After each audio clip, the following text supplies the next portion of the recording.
Assalamualaikum warahmatullahi wabarakatuh.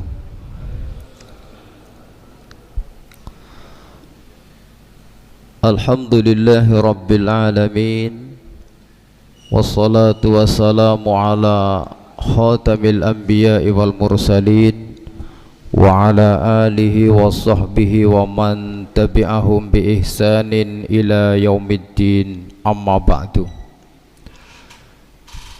Yang kami hormati takmir Masjid As-Siddiq, mudah-mudahan senantiasa dimuliakan Allah Subhanahu wa ta'ala. Yang kami hormati tokoh agama, tokoh masyarakat, ustadz dan ustadzah yang mudah-mudahan senantiasa dimuliakan Allah Subhanahu wa ta'ala. Yang kami hormati Bapak Ibu jamaah sholat subuh dan jamaah pengajian rutin Sabtu pagi dalam pembahasan kitab Matan Abu Suja yang mudah-mudahan senantiasa dimuliakan Allah Subhanahu wa ta'ala. Pertama, marilah kita panjatkan puji syukur kehadirat Allah Subhanahu wa ta'ala. Alhamdulillah, pada kesempatan pagi hari ini kita bisa berkumpul di masjid ini tanpa ada satu halangan apapun. Tak lupa salawat beriring salam senantiasa kita kirimkan kepada junjungan kita Nabi besar Muhammad sallallahu alaihi wasallam. Mudah-mudahan kita termasuk umatnya yang akan mendapatkan syafaat di yaumul kiamah nanti. Bapak Ibu yang kami hormati, pagi hari ini sebagai kajian selingan insyaallah kita akan sama-sama mengambil satu keterangan dari kitab Shahih Fiqhus Sunnah pada jilid yang kedua pada pembahasan zakatul fitri, zakat fitrah atau zakat fitri. Dijelaskan di dalam kitab ini, zakatul fitri istilahan, zakat fitrah secara istilah syara, shadaqatun tajibu bil fitri min Ramadan, adalah sodakoh atau zakat. Karena sodakoh ketika dia wajib maka dia berarti zakat. Adalah zakat yang wajib untuk dikeluarkan untuk memberikan makanan setelah kita melaksanakan puasa bulan Ramadan. Kemudian dijelaskan di dalam kitab ini hikmatu masru'iyatu zakatul fitri, hikmah disyariatkannya zakat fitrah. Ar-rafaqa bil fuqara'i, hikmah yang pertama adalah untuk memberikan rasa kasih sayang kepada orang-orang fakir. Bi'ighna'ihim 'ani su'ali fi yaumil 'id, dengan cara memberikan kecukupan kepada orang-orang fakir tadi supaya mereka tidak meminta-minta pada saat hari raya. Jadi zakat fitrah niku tujuannya men wong fakir pas badan niku mboten pada ngemis, Pak. Mboten pada jaluk karena duwe kecukupan stok pangan. Ada sesuatu yang bisa untuk dimakan pada hari raya. Lah urusan mungkin kok pas badan akeh wong ngemis padahal wis diwehi zakat, dan niku benten malih ceritane niku bisa jadi memang karena mungkin tergiur dengan penghasilan yang besar. Pada saat malam hari raya itu ada yang pergi ke Banyumas, pergi ke Wonosobo, ke Temanggung, kota-kota besar. Di alun-alun itu banyak. Pada saat hari raya mereka meminta-minta. Jadi sebenarnya zakat fitrah itu supaya orang-orang fakir pada saat hari raya tidak meminta-minta. Kemudian wa idkhalu sururu alaihim yaumi yusirul muslimuna biqudumil id alaihim, dan juga untuk memberikan rasa bahagia untuk memberikan kebahagiaan kepada mereka di saat kaum muslimin itu berbahagia sebab datangnya hari raya. Men wong fakir juga melu seneng nalikone kabeh tiang muslim pada seneng. Sebab umumnya tiang niku asal berase akeh, asal duwite nyekel, asal duwe stok lawuh, mesti kira-kira ayam napa mboten, Pak? Ayam, Pak. Malah kadang-kadang niku sing penting ana beras iki wis ayam. Nek kelas wong desa niku ana beras wis ayam. Lawuh gelet nang karangan, godhong-godhong apa dipes, sing penting dibumboni niku pun enak, Pak. Jadi untuk memberikan kebahagiaan kepada mereka kaum fakir dan miskin supaya mereka ikut bersenang dan berbahagia di saat seluruh kaum muslimin berbahagia sebab datangnya hari raya. Wa tadhiru an man wajabat alaihi ba'da syahri syaumi minal lahwi warrafas, dan untuk membersihkan orang yang berpuasa dari ucapan-ucapan kotor, dari perbuatan-perbuatan yang sia-sia. Kadang-kala kula panjenengan agi puasa ning kecemplung ngomong sing mboten sae. Zakat fitrah itu untuk membersihkan minal lahwi warrafas, dari ucapan-ucapan kotor dan pekerjaan perbuatan yang sia-sia. Di dalam riwayat Ibnu Abbas radhiyallahu anhu ia berkata, farada Rasulullah sallallahu alaihi wasallam zakatal fitri tuhratan lis-shaimi minal lahwi warrafas. Rasulullah sallallahu alaihi wasallam mewajibkan zakat fitrah itu untuk membersihkan orang yang berpuasa dari ucapan kotor dan perbuatan sia-sia. Wa tu'matan lil masakin, dan untuk memberi makan orang-orang miskin. Faman addaha qabla shalah fahiya shadaqatun maqbulatun. Barang siapa yang menunaikan zakat fitrah sebelum sholat Id, maka itu zakat fitrah yang diterima. Shadaqatun maqbulatun artinya zakat fitrahnya sah. Waman addaha ba'da shalah fahiya shadaqatun minas shadaqat, dan barang siapa yang menunaikan setelah sholat Id, maka itu dianggap sebagai sedekah biasa. Gugur kewajiban tapi nilainya nilai sedekah mawon. Lah terus nek umpamane wis kadung telat kados niku, lah nek kaya kuwi mending yang ora usah aweh umpamane. Nggih boten. Sebab wonten keterangan wonten kitab Shahih Fiqh Sunnah niki, hal tasqutu zakatul fitri bi khuruji waqtiha. Apakah gugur kewajiban ketika sudah keluar waktunya? Wis kadung bali mudik tekan Banjar jam 8 esuk, salat Id sampun rampung. Apakah itu menjadi gugur? Ittafaqul ulama'u. Ulama sepakat ala anna zakatal fitri la tasqutu idza kharaja waqtiha, bahwasanya zakat fitrah itu tidak gugur kewajiban untuk mengeluarkannya dengan keluar waktunya, sudah lewat waktunya. Li'annaha wajabat fi dhimmatihi limustahaqqiha, karena itu adalah kewajiban yang menjadi tanggungan yang harus ditunaikan kepada yang berhak. Fahiya dainun lahum la yaskutu illa bil adai, maka itu menjadi utang bagi orang tersebut yang harus ditunaikan. Tidak gugur utang itu kecuali setelah ditunaikan. Li'annaha haqqul lil abdi, karena itu merupakan hak hamba. Jadi zakat fitrah itu hak fakir miskin, hak fakir miskin, maka harus ditunaikan.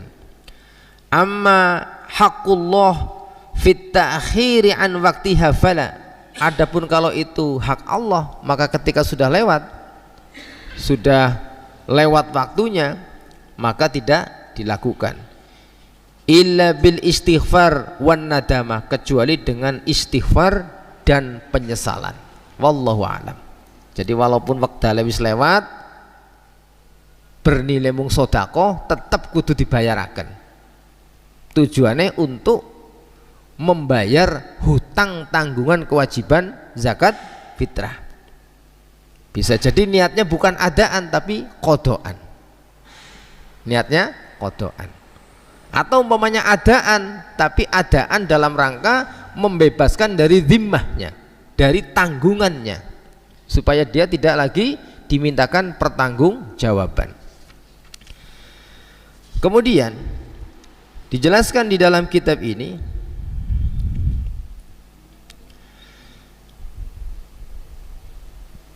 zakatul fitri, zakat fitrah itu wajibatun ala kulli muslimin, wajib bagi setiap kaum muslim. Di dalam hadis dari Ibnu Umar radhiyallahu anhu ia berkata, farada Rasulullah sallallahu alaihi wasallam zakatal fitri. Rasulullah sallallahu alaihi wasallam mewajibkan zakat fitrah so'an min tamrin, satu so' daripada kurma, au so'an min syairin, atau satu so' daripada gandum, alal abdi wal khurri, bagi hamba sahaya dan juga orang merdeka. Kalau sekarang sudah merdeka semuanya wajib.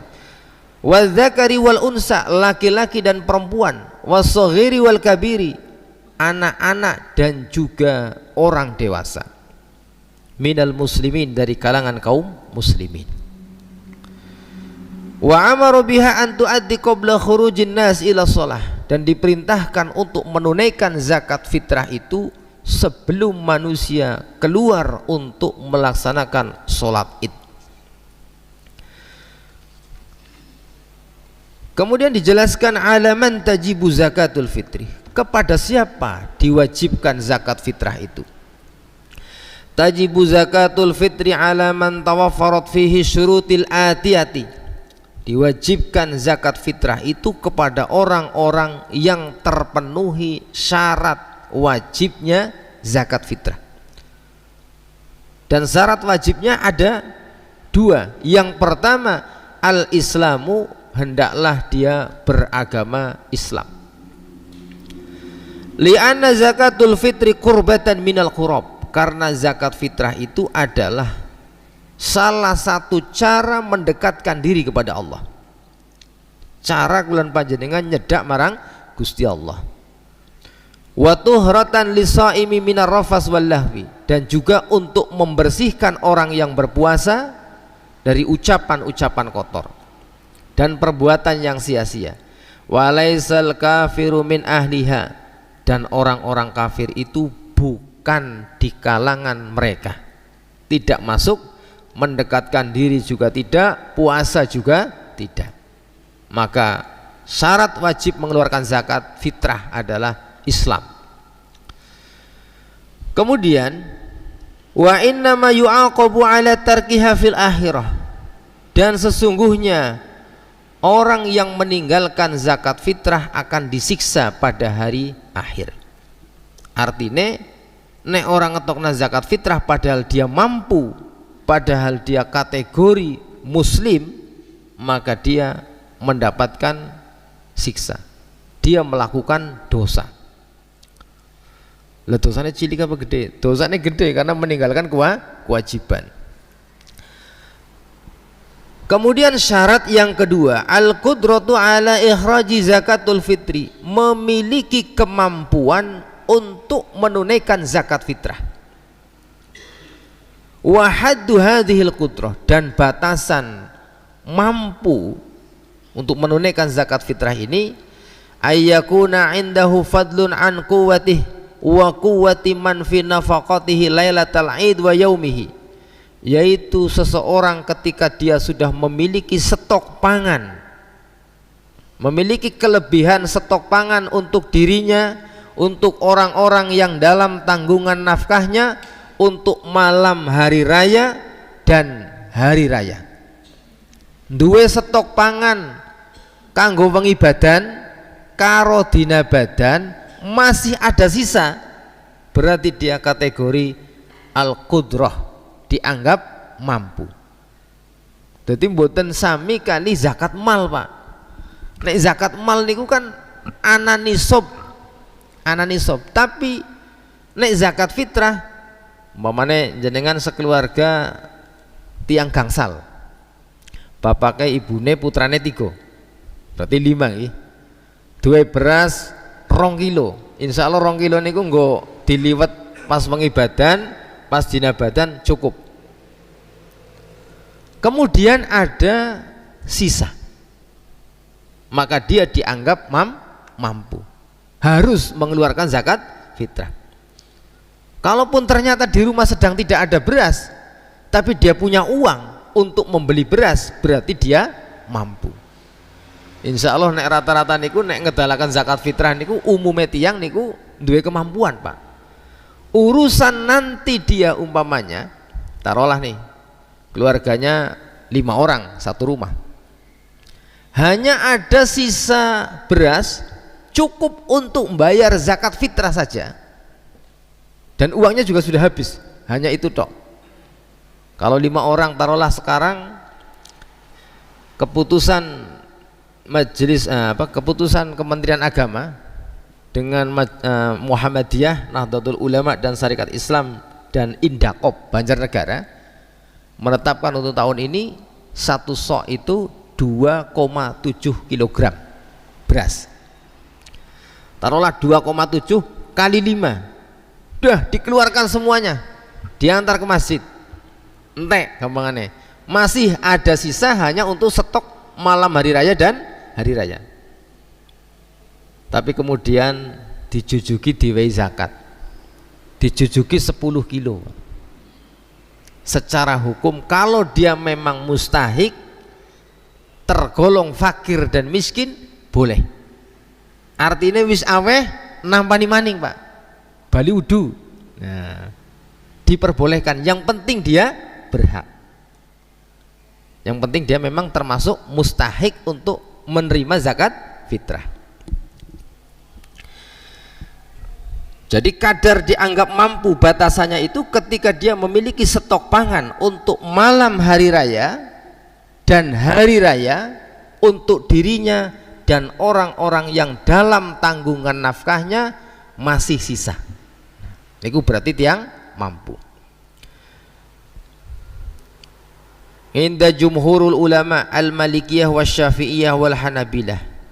Ini pendapat di kalangan jumhur atau mayoritas para ulama, pengikut madhab maliki, pengikut madhab syafi'i dan pengikut madhab Imam Ahmad bin Hanbal. Lianna man kana hadhihi halihi yakunu ghaniyan, karena orang yang dalam kondisi seperti ini sudah dianggap sebagai orang kaya. Bulan panjenengan duwe stok pangan sedina sewengi Pak, niku wis dianggap wong sugih.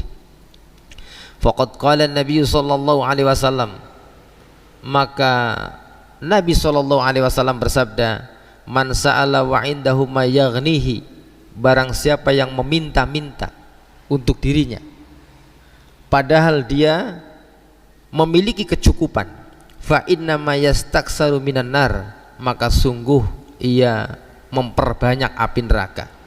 Faqalu ya Rasulullah, maka mereka para sahabat bertanya, wahai Rasulullah, wa ma yaghnihi, apa yang dikatakan orang kaya itu? Qala ayyakuna lahu siba'u yaumin wa lailatin, yaitu orang yang memiliki stok pangan untuk 1 hari 1 malam. Niku wis dianggap wong sugih. Dan zaman seniki kan macam-macam, wong sugih kuwi pokoke nek sing wis duwe mobil, walaupun mobil kredit iku ya, tapi ya wis dianggap wong sugih. Ya, wis duwe omah wis main magrong-magrong ya kredit maning. Dadi mulane mobile, motore mon ini ya dit. Nah kata niku nggih. Dadi omah utang, mobil utang. Ya ulih bae sing penting nyarutang kayak kuwi lho. Sing penting duwe utang nyarutang. Lah ini baru dikatakan orang kaya. Umahe gedong magrong-magrong, mobile melong kinclong, motore juga meling.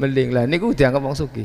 Padahal menurut Kanjeng Nabi, wong sugih kuwi duwe stok pangan kanggo sedina sewengi wis dianggap wong sugih. Insyaallah kulan panjenengan ya wis termasuk sugih kabeh lah. Ya, sugih kabeh. Sing penting paling boten nggih sugih perasaan ngoten niku. Napa? Sugih ati. Ya, atine sugih. Kemudian dijelaskan dalam kitab ini, tuhraju zakatul fitri mimma yaktatuhul muslimuna. Dikeluarkan zakat fitrah itu berupa makanan pokok penduduk kaum muslimin. Wala tuqtasaru ala ma nassa alaihi, dan tidak sebatas yang disebutkan di dalam nas dalil. Nas dalil menyebutkan faradha Rasulullah sallallahu alaihi wasallam zakatal fitri so'an min tamrin au so'an min syairin. Satu sok kurma, satu sok gandum. Karena penduduk Madinah ketika itu makanan pokoknya adalah kurma atau gandum. Riwayat lain menjelaskan wazabib, anggur kering atau kismis. Bal tahruju anil minal aruz wa dzurrah wa nahwihima mimma ya'tabiru qutan. Boleh menunaikan dalam bentuk beras, jagung atau yang lainnya. Yang penting itu berupa makanan pokok kaum muslimin, menyesuaikan makanan pokok penduduk setempat. Kita di Indonesia umumnya makanan pokoknya beras, maka yang ditunaikan dikeluarkan adalah berupa beras. Jadi nas dalil menjelaskan demikian. Wa hadza asahu aqwalul ulama, dan ini adalah pendapat para ulama yang paling sahih. Wa huwa madhhabus Syafi'iyah wal Malikiyah, yaitu pendapatnya madhab Syafi'i dan Maliki. Wahtaruhu Syekhul Islam, dan ini juga dipilih pendapat ini oleh Syekhul Islam Ibnu Taimiyah. Kemudian yajibu ikhraju zakatul fitri qabla salatil id, wajib menunaikan zakat fitrah itu sebelum pelaksanaan sholat id. Waktu paling afdol sebenarnya, waktu paling afdol pagi hari sebelum pelaksanaan sholat id. Tapi yang menjadi masalah, kalau itu kita melalui panitia, panitia ini bisa pada kukut bak, nah, bisa pada ngurusi badan sih, nah, wis pada tutup. Kalau disalurkan sendiri langsung juga gugup gitu loh. Kalau waktu wajibnya pada saat terbenamnya matahari malam hari raya, ini waktu wajibnya. Maka dijelaskan dalam kitab ini,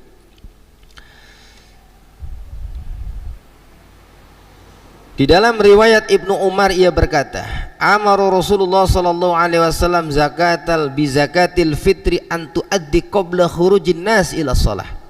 Rasulullah sallallahu alaihi wasallam memerintahkan untuk menunaikan zakat fitrah sebelum keluarnya manusia untuk melaksanakan sholat id.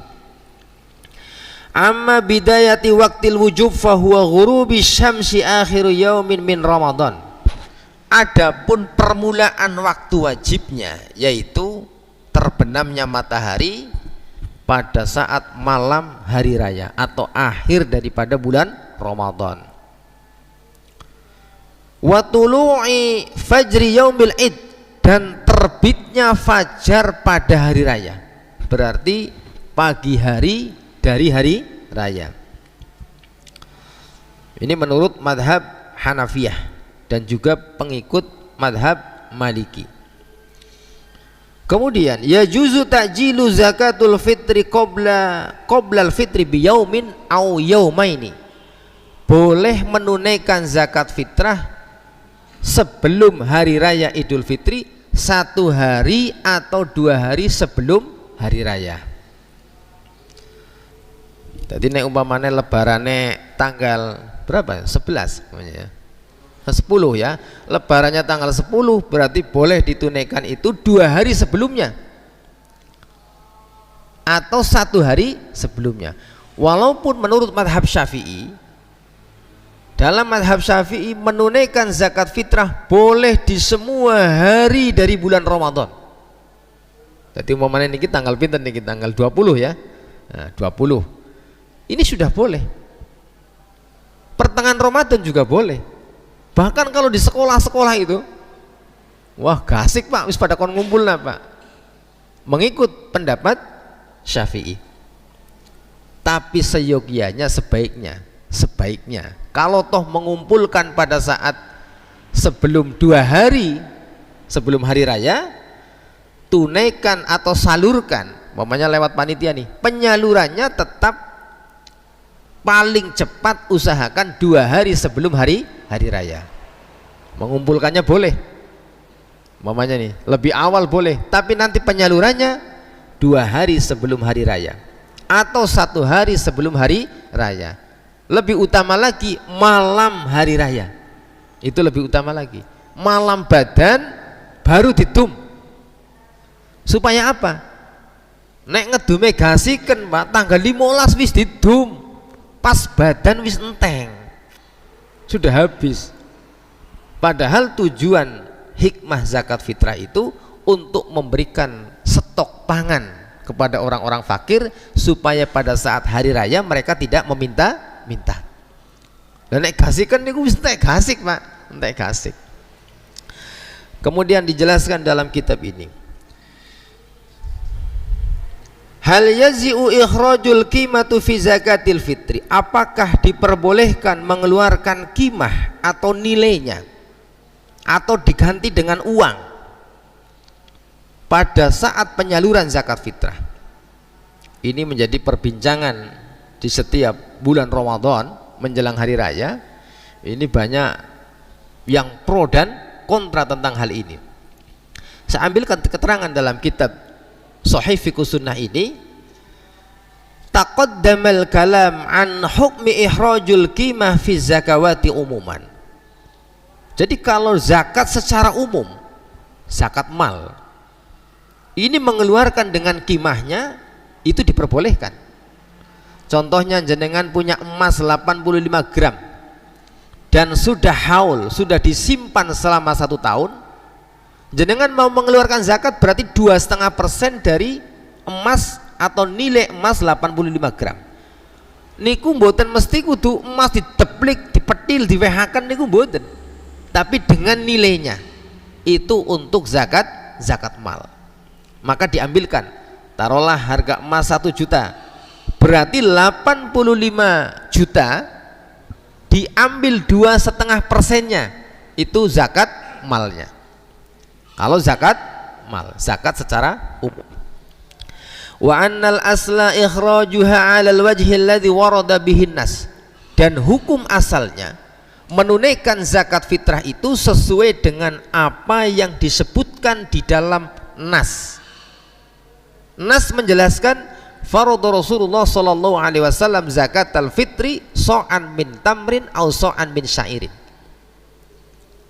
1 sok daripada kurma, 1 sok daripada gandum, itu semua makanan pokok. Maka kita di Indonesia makanan pokoknya beras, berarti zakat fitrah yang paling aman adalah dengan beras. Itu paling aman. Wala ya'dilu anhu ila ikhrajil qimah, dan tidak boleh mengeluarkan dengan kimahnya, dengan nilainya, illa li daruratin, kecuali kondisi darurat. Umpamanya kayak nang Jawa Timur banjir Pak, banjir berasnya pada kendang kabeh Pak, gudang berasnya kelep banyu ngelet beras mboten enten. Lah niki darurat Pak. Nek darurat wonten kaidah, ad-daruratu tubihul mahdurat, kondisi darurat membolehkan sesuatu yang dilarang. Au hajatin, atau adanya hajah atau kebutuhan. Au maslahatin rojihatin, atau adanya maslahat yang jelas. Fayadz'u khina idzin wallahu a'lam. Maka dalam keadaan darurat, adanya hajah, adanya maslahat yang jelas, dalam keadaan seperti itu diperbolehkan. Tapi dalam kondisi keadaan normal, beras di mana-mana ada, ngelet beras yo pirang-pirang, maka yang paling aman tunaikan zakat fitrah itu dengan beras. Atau mekanismenya begini, umpamanya nih, karena ini kan masjid pinggir jalan, ini masjid pinggir jalan, bisa jadi yang mengeluarkan zakat melalui Masjid Asidik Pucang, bisa jadi orang-orang safar Pak, wong kan Jakarta, pertimbangan engkau tekan Temanggung orang nyendak waktu nih, mampir Masjid Asidik Pucang, menunaikan di Masjid Asidik Pucang, bisa nanti posisinya membayarkan uang dengan akad panitia suruh membelikan beras, artinya nitip beli beras kepada panitia, panitia sudah menyiapkan stok beras dengan takaran-takarannya, umpamanya 2,7 semua atau 3 kilo semua, kan enak. Mamanya bayar nih seharga 3 kilo beras, nanti dikasihkan itu, nanti yang akan disalurkan, itu jauh lebih baik. Atau bisa bekerja sama dengan warung-warung terdekat di sekitar masjid. Mau bayar zakat fitrah kok bawanya uang, beli dulu di warung terdekat, baru ditunaikan dengan berupa beras. Ini yang paling aman, ini yang paling aman. Tapi biasanya beredar di tengah masyarakat, Allah tapi kan uli ora apa-apa, macam-macam. Nah, ini saya sampaikan satu keterangan dalam kitab Al-Mausu'ah Al-Fiqhiyah. Dalam kitab ini dijelaskan pada jilid yang ketiga halaman 34,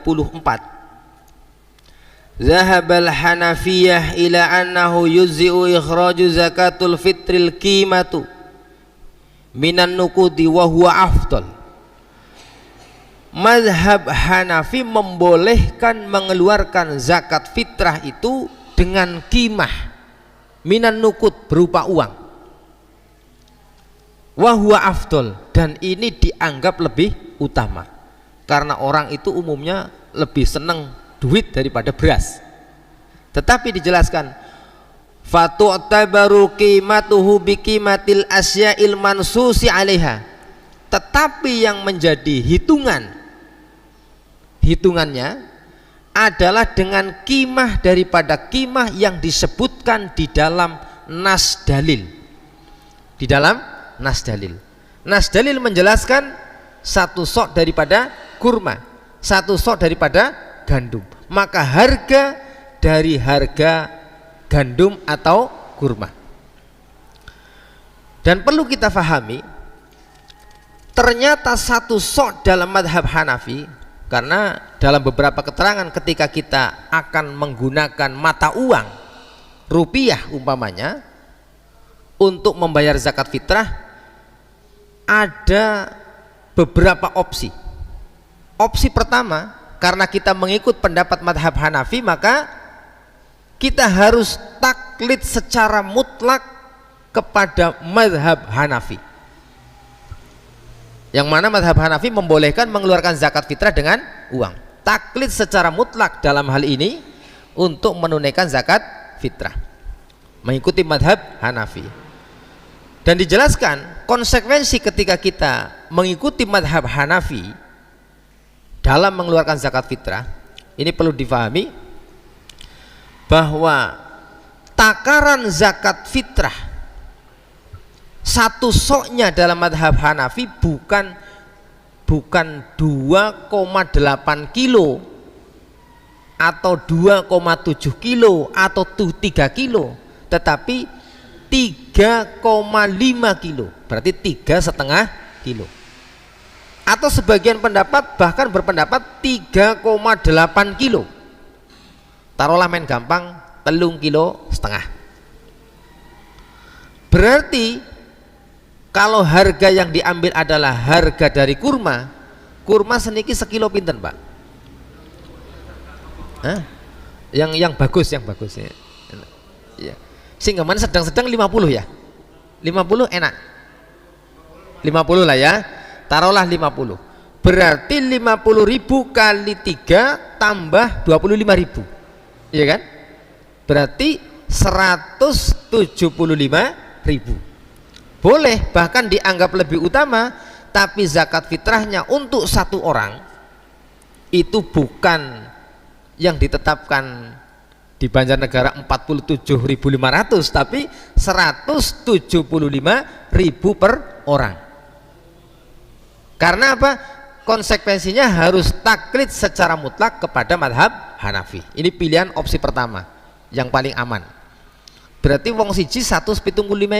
Nek jenengan satu keluarga itu 5 orang, berarti dihitung 175.000 ping 5. Nah, ini pertama. Yang kedua,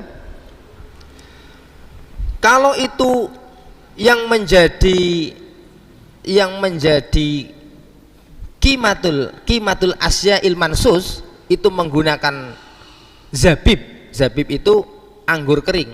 Itu bukan 1 sok tapi setengah sok, karena harga zabib itu lebih mahal. Kemudian bur, gandum lembut, juga itu hanya setengah sok. Jadi sing dihitung udu regakan beras, tapi regakan apa sing dipun sebutaken nang nas dalil, yaitu kurma atau gandum. Memang mandan remek manjane Bang. Nek umpamane kepengin sing nganggo duit niku jane asline mandan remek. Lalu bagaimana ketika ada yang lho kok hitungannya kok tetap nganggo rega beras? Ini ternyata mengikuti ba'dul malikiyah, sebagian pengikut madhab maliki. Sebagian pengikut madhab maliki ada yang berpendapat menunaikan zakat fitrah dengan kimah, dan kimah daripada makanan pokok penduduk satu negeri setempat. Tapi pendapat ini dianggap makruh, umpamanya beras berarti ya 2,7 berarti 47.500, tapi dianggap makruh mengikuti ba'dul malikiyah, sebagian pengikut madhab maliki. Lah kalau yang model ini, model seperti yang umumnya dipakai oleh lembaga-lembaga fatwa seperti di Indonesia, wah ulih ora apa-apa, itu metode opsi ketiga, yaitu opsi talfik. Talfik niku kados niki Pak. Talfik mengikuti sebagian pendapat madhab, dalam hal yang lain mengikuti pendapat yang lain.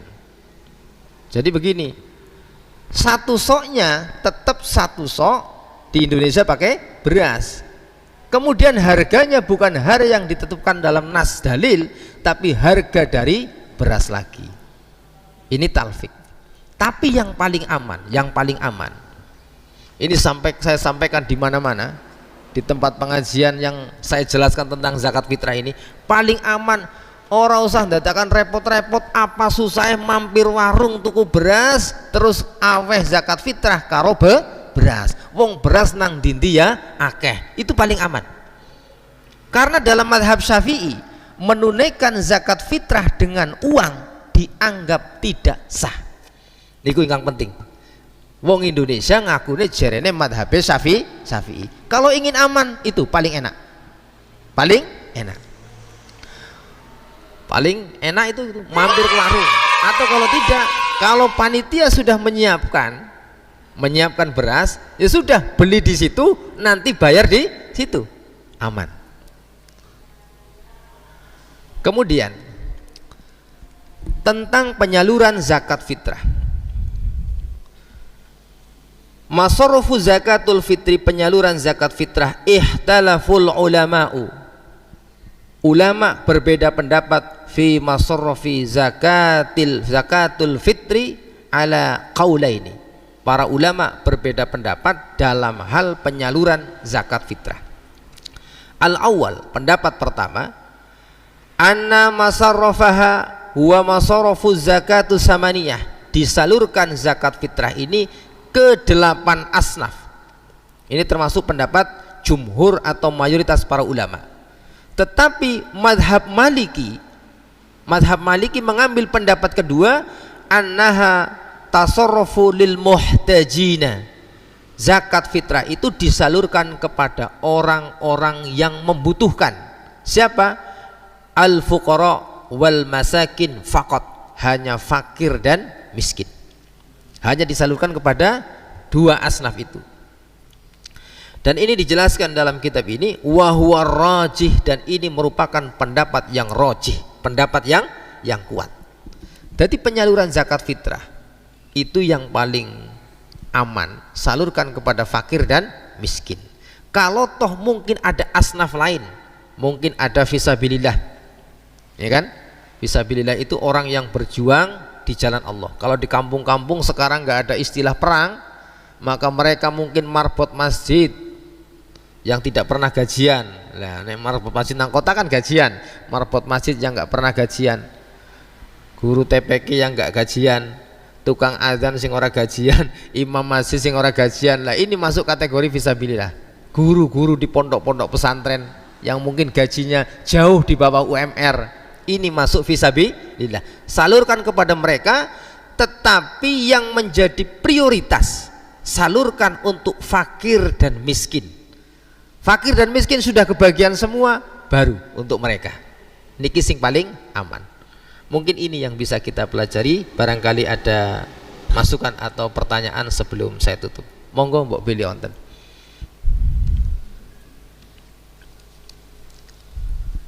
Sampun suruk nopo ini? Belum ya. 7 menit lagi. Oke, monggo. Waalaikumsalam warahmatullahi wabarakatuh.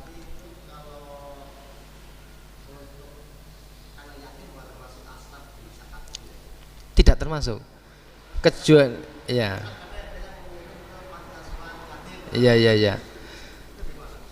Begini, anak yatim hukum asalnya tidak masuk dalam 8 asnaf itu, tetapi karena anak yatim itu miskin, umumnya miskin, kan anak yatim juga anak sing sugih Pak. Lah nek sing yatim sugih ya ora usah, tapi anak yatim yang di panti asuhan umumnya secara ekonomi kurang Pak. Maka kita menyalurkan kepada mereka bukan sebagai asnaf yatim, tapi sebagai asnaf fakir dan miskin. Termasuk kita dulu waktu masih mengajar di SMK Muhammadiyah, saya selalu menyalurkan tiap tahun untuk panti asuhan Al Munawaroh, panti asuhan Al Hidayah, panti asuhan Aisyah Belambangan. Itu 3 itu selalu kita kasih, salurkan kepada mereka. Sebagai apa? Sebagai fakir, bukan sebagai yatim. Kata semakatan. Wallahu a'lam bishawab. Yang sering menjadi masalah ini, menyalurkan zakat fitrah kepada dukun bayi. Nah ini di kampung-kampung ini menjadi masalah. Ini dukun bayi itu nek fakir miskin boleh nggak masalah, tapi nek sugih, umumnya dukun bayi zaman dulu itu kaya-kaya Pak, kaya-kaya, pelanggannya akeh sih. Nah lalu bagaimana kalau menunaikan zakat fitrah kepada mereka? Kalau dia bukan mustahik nggak boleh. Sing apik nek carane kula ya munjung lah, munjung bukan masalah, arep badan munjung, beri hadiah, nggak apa-apa gitu ya, paket sembako, tambah uang nggak masalah. Ibaratnya ucapan terima kasih dulu istrinya sudah dibabarna nang dukun itu, bukan menunaikan zakat, bukan, tapi munjung. Nah umumnya tidak. Zakat fitrah ngene sapa, ngene dukune, dukun bayi momen iki. Kalau dia fakir dan miskin nggak masalah, atau dia masuk asnaf yang lain, dia bukan fakir miskin, dia kaya, tapi dia fisabilillah. Dukun bayi juga jadi guru ngaji, umpamanya kan fisabilillah. Ini boleh nggak masalah, boleh sebagai asnaf fisabilillah.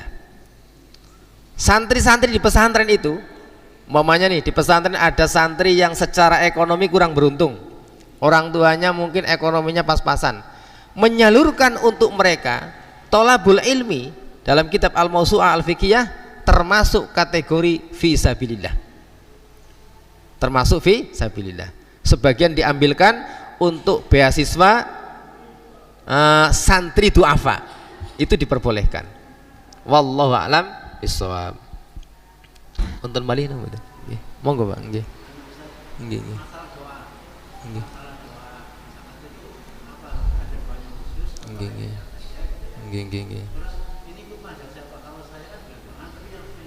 Iya. Iya.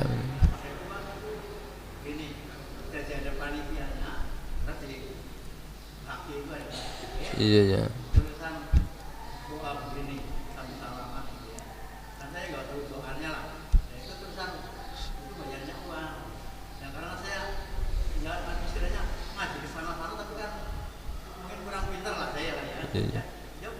Salah sendiri gitu ya. Terus saya gini, saya baru beras dengan di terusan itu kan begitu, gua berasnya anak-anak jikok gitu.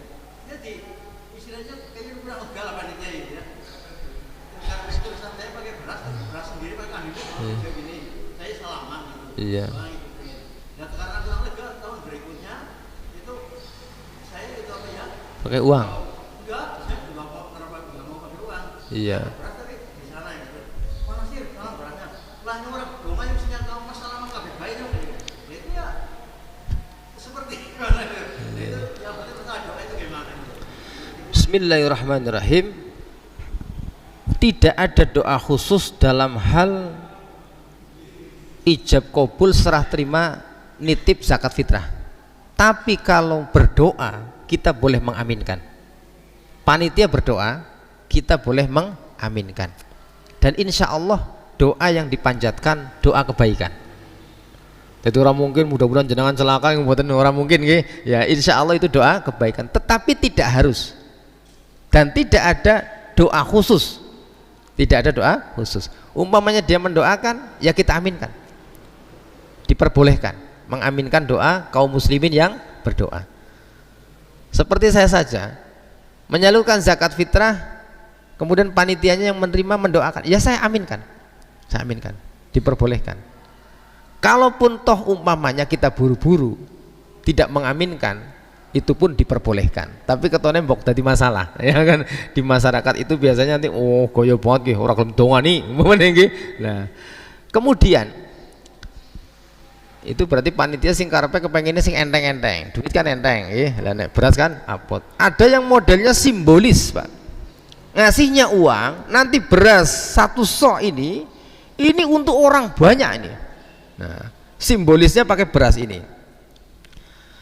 Kalau nanti uang yang diterima nanti akan dibelikan beras kemudian disalurkan, tidak menjadi masalah. Tidak menjadi masalah. Ya kan? Tapi kalau tidak, ini masalah. Lewong simbolisnya beras sebulannya orang itu karena beras.